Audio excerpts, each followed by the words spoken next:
네, 11월 말부터 혹은 12월 초부터 이 백화점이나 호텔, 사람들이 많이 모이는 곳에 가면 크리스마스 트리가 이렇게 세워져 있습니다. 우리나라만 그런 게 아니고 아마 전 세계 거의 모든 나라에서 성탄절 크리스마스 트리가 세워지고 있습니다. 유튜브에 보니까 세계에서 제일 큰 크리스마스 트리라고 하는 영상이 있어서 같이 한번 시청하고자 합니다. 한번 보시겠습니다. 네.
잘 보셨죠? 네.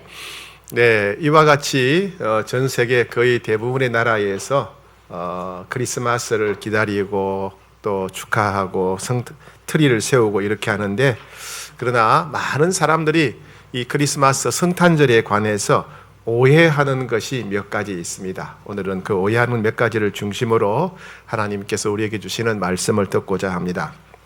첫 번째 오해는 뭐냐면, 성탄절에 크리스마스에 예수님의 생애가 시작되었다라고 하는 오해입니다.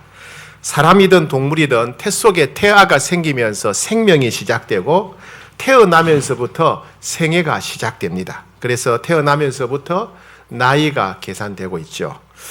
예수님이 성탄절에 태어나셨기 때문에 예수님의 생애가 성탄절에서부터 시작되었다고 생각하는 것, 이것이 첫 번째 오해입니다. 석가는 초파일에 태어났다고 하지요. 기원전 624년 4월 8일, 음력으로 4월 8일에 석가가 태어났다고 합니다. 마호메트, 이슬람교의 창시자 무함마드 마호메트는 서기 570년 4월 20일에 태어났다고 합니다. 예수님이 태어나시기 700년 전에, 예수님이 태어나기 약 700년 전에 살았던 미가라고 하는 예언자는, 선지자는 미가서 5장 2절에 이렇게 예언했습니다. 베들레헴 에브라다야, 너는 유다 족속 중에 작을지라도 이스라엘을 다스릴 자가 네게서 네게로 나올 것이라. 그의 근본은 상고에 영원히 있느니라. 이걸 쉽게 표현하면 메시아가, 그리스도가 너 베들레헴에서 태어날 것이다, 이런 뜻이 아니고 너 베들레헴을 통해서 우리에게 찾아올 것이다. 메시아가 언젠가 너 베들레헴을 통해서 우리에게 찾아올 것이다. 그분은 태초부터 있었던 분이다. 입니다. 태초부터 있었던 분이 베들레헴을 통해서 우리에게 찾아오실 것이다. 이렇게 예언을 했습니다. 예수님도 친히 말씀하시기를 요한복음 8장 58절에 내가 진실로 진실로 너희에게 이르노니 아브라함이 나기 전부터 내가 있느니라. 즉 아브라함이 태어나기 전부터 나는 계속 살아왔다, 이렇게 말씀하십니다. 아브라함은 언제 사람이냐 하면 기원전 2000년경의 사람이에요. 그러니까 기원전 2000년경에 살았던 아브라함보다 먼저 예수님이 계속 살고 계셨다, 이런 뜻입니다. 사람들이 이해하기 힘들죠. 그죠? 예.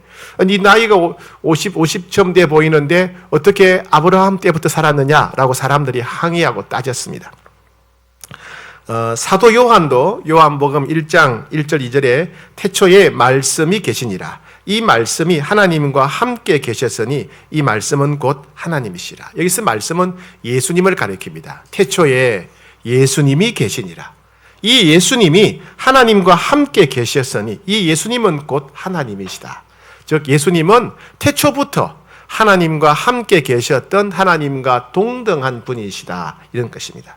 즉 예수님의 탄생의 특별한 점은 예수님이 베들레헴에 있는 구유에서 태어나시기 전부터 이미 예수님의 생애는 계속되고 있었다는 것입니다. 베들레헴에서 태어날 때부터 예수님의 생애가 시작된 것이 아니라 이미 예수님은 태초부터 하나님과 함께 계셨고 하나님으로 계시다가 인간이 되셔서 사람으로서 베들레헴에 태어나시고 우리에게 찾아오셨다는 것입니다. 그러니까 예수님의 생애는 베들레헴이 아니라 태초부터 생애가 시작되었다, 그런 이야기죠. 예. 그러면 영원하신 하나님이신 예수님이 태초부터 계셨던 분이 왜 사람이 되어 이 땅에 찾아오셨을까요? 왜 사람이 유한한 사람이 되어 찾아오셨을까요? 왜 하나님으로서의 모든 영광과 존귀와 보좌, 권세를 다 버리고 나약하고 평범한 한 인간으로서 이 땅에 찾아오셨을까요? 그것은 우리를 사랑하시기 때문에 그렇습니다.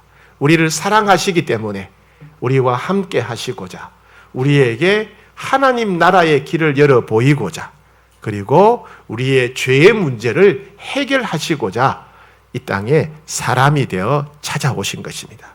그러니까 예수님이 이 땅에 오신 것 자체가 바로 우리를 얼마나 사랑하시는가 하는 것을 보여주는 사건이라고 할 수 있겠습니다.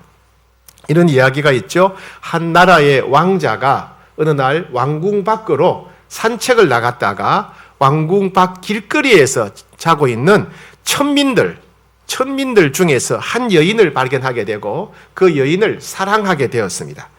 그런데 이 왕자가 이 여인을 사랑하게 되어서 이 여인을 왕궁에 데려와서 살려고 하니까 이건 불법인 거예요. 왜냐하면 천민은 왕궁에 들어올 수가 없는 겁니다. 그래서 이 사랑은 이루어질 수 없는 그런 사랑이 되어버렸습니다. 그러자 이 왕자는 왕자로서의 옷을 벗어버리고 왕자로서의 모든 특권과 권위를 다 벗어버리고 그리고 왕궁 밖으로 나가서 그 천민인 그 여자와 결혼하며 살았습니다.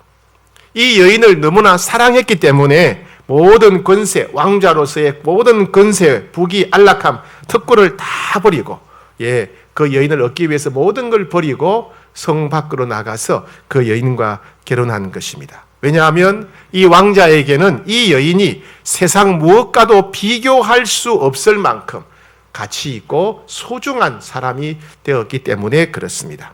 그러니 이 여인은 그런 사랑을 받았을 때 얼마나 기쁘고 감동이 되었겠습니까? 마찬가지로 예수님도 그렇게 모든 영광, 존귀, 보좌, 권세를 버리고 우리와 같은 사람이 되어 우리에게 찾아오셨습니다.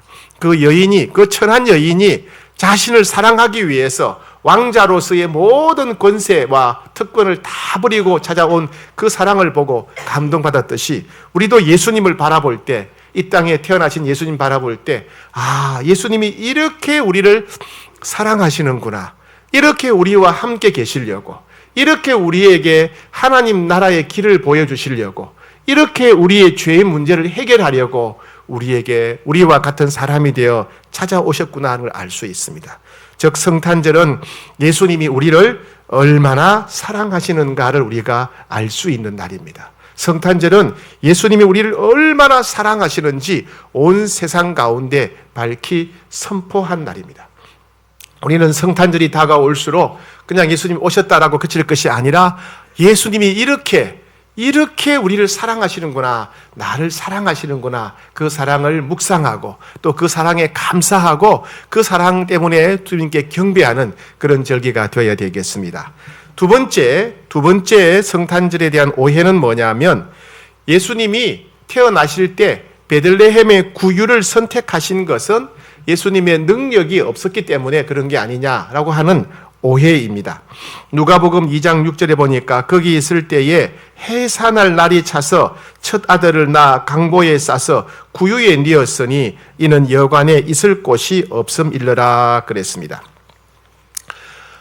동남아시아에 말레이시아와 인도네시아 사이에 브루나이라고 하는 나라가 있습니다.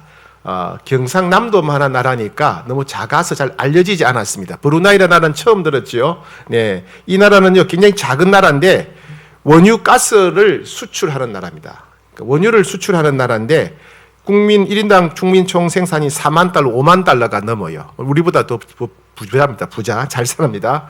근데 이 나라는요, 국민들한테 세금을 전혀 안 받아요. 나라에 돈이 많으니까. 뿐만 아니라 결혼하게 되면요, 공짜로 집을 줘요. 집을 주는데 자동차를 끼워서 줘요. 예. 이민 감안하죠, 그죠? 예, 이민 감안해요. 예, 세금도 안 내고, 네. 우리처럼 집 걱정할 필요가 없어요. 결혼하게 되면 나라에서 집을 주고 자동차까지 보너스로 끼워서 주는 나라가 브루나이입니다. 몇 년 전에 아시안 특별 정상회의를 한다고 부산에 있는 백스코에서 아시아 정상들이 모였습니다. 그때 이 브루나이의 왕 볼키아라고 하는 왕이 왔는데 12명의 왕자와 공주도 함께 왔습니다. 그런데 해운대에 있는 특급 호텔, 방이 200개 되는 특급 호텔을 예약했는데 약 100개 이상, 119개의 방을 예약을 한 거예요. 그러니까 호텔 절반을 100개를 다 그냥 차지해 버렸습니다. 그리고 이 볼키아 국왕이 머무는 방은 해운대 전경이 보이는 방이었는데 방 넓이가 몇 평이냐? 198평. 200평짜리 방을 예약했어요. 200평. 우린 집도 200평이 안 되는데, 그죠? 방이 200평이에요, 200평. 예. 하루 숙박비가 1,000만 원 되는 스위트룸을 사용했다고 합니다. 예, 한 나라의 왕도, 브루나이의 왕도 200평짜리 방을 충분히 사용할 수 있는데 세상을 통치하는 만왕의 왕이신 주님이 능력이 없어서 베들레헴의 가축 우리에서 태어나셨겠습니까? 그것은 예수님의 능력이 없어서 그런 게 아니라는 것이죠. 그렇죠? 예. 성경에 보게 되면 누가복음 2장 1절부터 5절에 보게 되면 그때에 가이사 아구스도가 영을 내려 천하로 다 호적하라 하였으니 이 호적은 구레뇨가 수리아 총독되었을 때 처음 한 것이라. 모든 사람이 호적하러 각각 고향으로 돌아가며 요셉도 다윗 집의 족속이므로 갈릴리 나사렛 동네에서 유대를 향하여 베들레헴이라는 다윗의 동네로 그 약혼한 마리아와 함께 호적하러 올라가니 마리아가 이미 잉태하였더라 그랬습니다.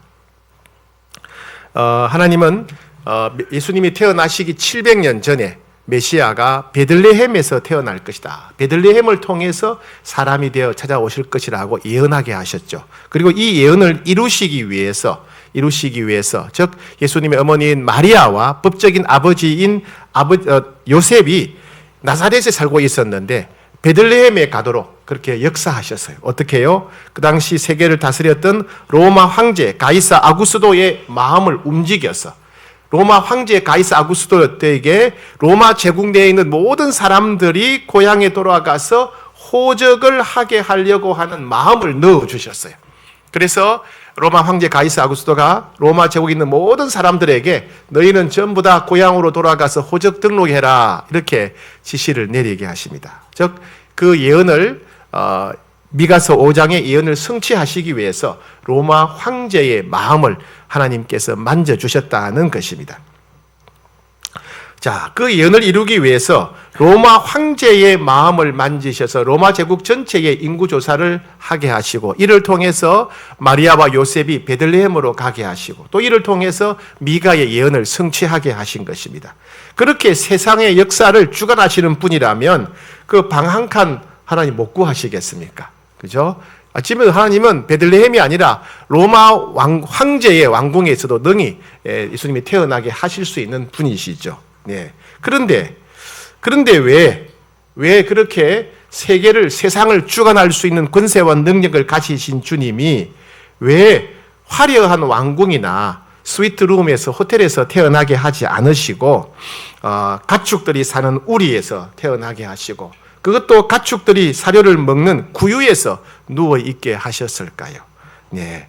이것은 주님이 능력이 없어서 그런 것이 아니라는 겁니다. 능력이 없어서 그러신 건 아니에요. 하나님이 능력이 있으시지만은 무엇인가를 선택하실 때 우리는 그분이 의도와 마음을 알아차릴 수 있어야 됩니다. 즉 예수님께서 돌을 떡이 되게 할 수 있었지만은 돌을 떡이 되게 해서 드시지 않으셨죠. 그렇죠? 그게 뭔가 의도가 있는 거예요. 할 수 있지만은 하지 않으신 거예요. 예수님이 겟세마네 동산에서 가시고 기도하시고 골고다에서 십자가에 못 박혀 돌아가실 때 예수님은 수천만만 천천만만의 천사들을 동원해서 예수님을 죽이려고 하는 로마 군대를 싸그리 없애버릴 수도 있었습니다. 그런데 예수님은 그런 능력을 가지셨지만은 그렇게 하지 않으셨어요. 예수님은 십자가에 못 박히시고 그리고 그대로 돌아가시는 것을, 죽음을 예수님이 선택하셨습니다. 즉 예수님이 선택한 행동에는 하나님 아버지의 마음이 있고 뜻이 있다는 겁니다. 그래서 예수님이 왕궁에서 태어나지 않고 호텔 스위트룸에서 태어나지 않으시고 가축 우리에서 태어나시고 구유에 누워 계셨던 것은 하나님의 의도와 목적과 뜻이 있었다는 거예요. 능력의 문제가 아니라는 겁니다. 무슨 뜻이죠? 예수님이 가축 우리에서 태어나셨기 때문에, 구유에 누워 계셨기 때문에 그 시대에 가장 천하고 가난한 사람으로 무시받고 멸시받고 천대받던 목자들이 예수님을 만나러 찾아올 수 있었던 것입니다. 만약 예수님이 왕국에서 태어나셨거나 호텔 스위트룸에서 태어나셨더라면 이 목자들은 감히 예수님 가까이에 접근할 수가 없었을 것입니다. 그 시대에 가장 천대받던 목자든 다른 나라에서 온 동방 박사든 왕이든 누구든지 찾아올 수 있도록 예수님은 베들레헴의 가축 우리에서 태어나셨던 것입니다.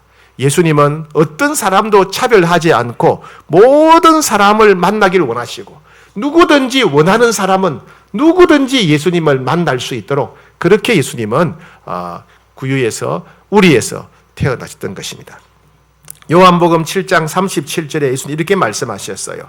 예수께서 서서 외쳐 이르시되 누구든지 목마르거든 내게로 와서 마시라. 누구든지 목마르거든 내게로서 와서 마시라. 예수님은 왕궁에서 이런 말씀을 하지 않으셨어요. 예수님은 호텔 스위트룸에서 이렇게 말씀하지 않으셨습니다. 누구든지 올 수 있는 길거리에서, 많은 사람들이 모이는 길거리에서 누구든지 목마르거든 내게로 와라. 누구든지 올 수 있도록, 목마른 사람은 누구든지 예수님 만날 수 있도록 예수님은 그렇게 두 팔을 벌리셨던 것입니다. 그래서 예수님이 구유에 태어나신 것은 요셉이 무능력해서가 아니라, 혹은 예수님이 무능력해서가 아니라 이 땅에 고통받는 사람, 천한 사람, 누구든지 간에 상처받은 사람, 절망한 사람, 누구든지 간에 무시받고 또 거절당하고 경멸당하고 짓밟히는 모든 사람 누구든지 예수님께 찾아올 수 있도록, 그래서 더 이상 슬퍼하지 않도록, 더 이상 상처받지 않도록, 더 이상 낙심하거나 더 이상 절망하지 않도록 모든 사람을 향해서 문을 활짝 열어놓으신 것이 바로 베들레헴 가축 우리에서 태어나신 사건이었습니다. 성탄절에 대한 세 번째 오해는 성탄절의 평화, 성탄절의 기쁨이 모든 사람을 위한 것이라고 하는 오해입니다. 자, 누가복음 2장 14절에 보게 되면 너희가 가서 강보에 쌓여 구유에 누워있는 아기를 보리니 이것이 너희에게 표적이니라 하더니 홀련히 수많은 천군이 그 천사들과 함께 하나님을 찬송하여 이르되 지극히 높은 곳에서는 하나님께 영광이요 땅에서는 하나님이 기뻐하시는 사람들 중에 평화로다. 예수님이 이 땅에 오심을 통해서 하나님의 영광을 받으시고 사람들에게는 평화가 임하게 된다. 평강이 임하게 된다. 기쁨이 임하게 된다. 행복하게 된다는 겁니다. 그러면 예수님이 오시면서 우리가 누리게 되는 이 진정한 평화, 평강, 기쁨, 행복은 도대체 누가 누릴 수 있을까요? 자, 특별한 크리스마스 트리 한번 보겠습니다. 한번 보여주세요. 사진. 네. 불 좀 꺼주시고요. 네. 네. 요런 것은요, 이슬람교의 본산이라고 할 수 있는 사우디아라비아에 있는 어느 호텔에서 장식되어 있는 크리스마스 트리입니다. 예. 이슬람 국가죠. 네. 그 다음 장면. 요것은 이란입니다. 이란. 예. 이 기독교인들을 가장 많이 또 핍박하는 나라 중에 하나죠. 이란에 있는 크리스마스 트리입니다. 이슬람 국가인데도 불구하고 트리가 있는 거예요. 다음 장면. 이건 어딜까요? 이건 북한입니다. 북한 보통강 호텔 로비에 저렇게 성탄 트리가 있습니다. 세계에서 기독교인들을 가장 심하게 핍박하는 나라가 북한인데 북한 평양에 보통강 호텔에 저렇게 트리가 있는 아이러니입니다. 네, 됐습니다. 사람들은 다 성탄절이 평화를 상징한다고 생각하고 성탄절을 통해서 평안과 기쁨, 행복을 누리게 될 것이다 라고 생각하는 모양입니다. 그래서 사우디에도 또 이란에도 특히 전 세계에서 가장 기독교인들을 많이 핍박하는 북한에도 트리가 세워졌습니다. 오늘 말씀을 자세히 보시게 되면 세상 모든 사람이 누구나 다 이 평안을, 이 평강을, 기쁨을, 행복을 누리게 된다는 게 아닙니다. 누가복음 2장 14절 끝에 보게 되면 땅에서는 하나님이 기뻐하시는 사람들 중에 평화로다. 하나님이 기뻐하시는 사람들만 평안을 누리게 된다는 거예요. 하나님이 기뻐하시는 사람들만 평안을 누리게 된다. 예. 즉 하나님을 믿는 사람들만, 하나님의 말씀을 믿는 사람들만 이 평안, 이 평강, 기쁨, 행복을 누리게 된다는 것입니다. 그래서 주님은 그렇게 말씀하셨죠. 믿음이 없이는 하나님을 기쁘시게 할 수 없다. 그렇죠? 오직 믿음이 있어야만 하나님을 만날 수 있고, 믿음이 있어야만 하나님을 기쁘시게 할 수 있고, 믿음이 있어야만 하나님이 주시는 이 평화, 이 평강, 이 기쁨, 이 행복을 누릴 수 있다는 것입니다. 즉 크리스마스가 모든 사람들에게, 크리스마스 추리를 세운다고 해서 모든 사람들에게 누구나 다 이 평안과 이 평강과 기쁨과 행복을 주는 것이 아니다. 오직 하나님을 믿는 믿음을 가진 사람들에게만 준다는 것입니다. 왜요? 사람들의 죄 때문에, 우리의 죄로 인해서 하나님을 만날 수 없기 때문에 그렇습니다. 예수님은 그 증거는 이것이니 곧 빛이 세상에 왔으되 사람들이 자기 행위가 악함으로 빛보다 어둠을 더 사랑한 것이나, 죄가 하나님과 우리 사이에 장애물이 되기 때문에 이 장애물이 사라지지 않는 한 하나님을 만날 수 없고 이 은혜를 누릴 수 없다는 것입니다. 예수님은 이렇게 말씀하셨어요. 그가 자기 땅에 오매 자기 백성이 영접하지 아니하였으나 영접하는 자, 곧 그 이름을 믿는 자들에게는 하나님의 자녀가 되는 권세를 주셨다. 오직 예수님을 믿는 사람, 오직 예수님을 영접하는 사람들만 이 평안, 이 기쁨, 행복을 누릴 수 있다는 것입니다. 예수님이 이렇게 말씀하셨습니다. 평안을 너희에게 끼치노니 곧 나의 평안을 너희에게 주노라.